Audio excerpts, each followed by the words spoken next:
Police দাবরানিকে পালায়েছে।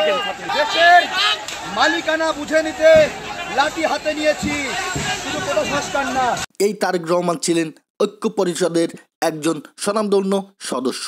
তার কথাতেই এই অগ্নি সন্ত্রাসের ঘটনাটি ঘটে। ইতিমধ্যেই তাকে গ্রেপ্তার করে আদালতে পাঠানো হয়েছে। বিজ্ঞ আদালত তাকে 5 দিনের রিমান্ড দিয়েছেন।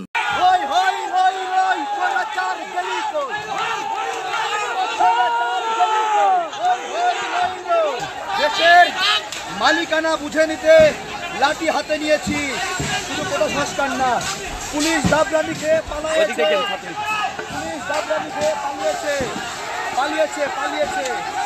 দেশের মালিকানা বুঝে নিতে